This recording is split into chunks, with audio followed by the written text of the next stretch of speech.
Welcome to Mondays with Maxy, coming to you after the big win, the 18-point win over the Blues on Saturday.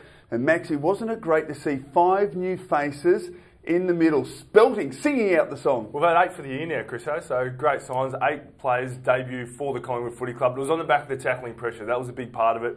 Early on in that first quarter, the tackling pressure really set the standard, and that's what we needed. We need to go out there, get in the face of the opposition and make sure we put big pressure around the ball. So Levi Greenwood, very good. Brody Grundy had 8 or 9 tackles, I think, so he was very good as well. And good to see Jonathan Marsh nice and aggressive in his first game as well.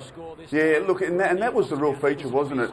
We just never gave Carlton any space, any time. Yeah, and what we did was we actually, when they laid tackles, we would actually get our hands free and work off. So the tackling, I mean, 80 isn't a record for us by any means, but 47 to them just showed that around the ball, our pressure was a lot higher than what theirs was. So really important start to the game. These are all just from the first quarter. Yeah, exactly. There were lots of other great facets about the game as well. Absolutely. Well, we know that Bucks watches the show closely, mate. Very closely. We closely looked at the inside 50s last week, and we were last for the round last week, but we're second this week in actually efficiency going forward inside 50. So we used the ball a lot better. We only had the 43 inside 50s, but they were a lot more efficient when we used them going forward, and just put it to advantage of players and back them to actually win their one-on-ones. And as you can see here, the ball movement was a lot smarter and quicker going forward, so they were one-on-ones. There's no stage here is another Carlton player coming in affecting the contest. Exactly, and I think that was the real positive. 53.5%, in fact, of the 43 inside 50s resulted in a score, one way or the other. And they're not all tools either. Obviously, Ben Reid was targeted a lot, 8 times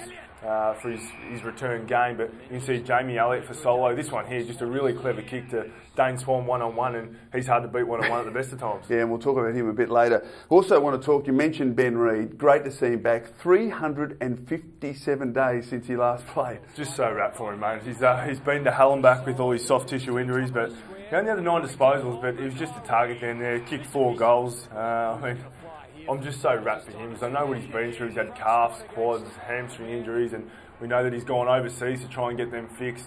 Been pretty frustrated over the last 12 months trying to get himself right, but we know how important he is, and if you can get Trav back in the next week or two, to have the 2 of those guys down as big targets, it's going to be huge for us moving forward. It certainly is. The last time he kicked multiple goals was back in round 23 of 2013 against North. Yeah, it's been a long time, and we all know as well, he's a centre-half back, he's an All-Australian centre-half back, so he's played his best football there, but he's gone forward, and having had a year off, I love this one too. Just a little sock off the ground. Good work by Alex. Is that a handball or a throw from Faz? We'll call it a handball. We'll give it a goal assist to Fazzy boy. He was very good as well. Now, I don't think there's going to be too many arguments about your best player. Yeah, Dane Swan. Look, I could have actually shown you any one of the 41 disposals or the 3 goals that he had, but there's just a couple of clips I want to show in isolation. It's a little bit different, just about Dane Swan and his work rate. Just have a look at him here. He's involved in this contest, misses the ball there, stays involved, puts on a shepherd, then takes off.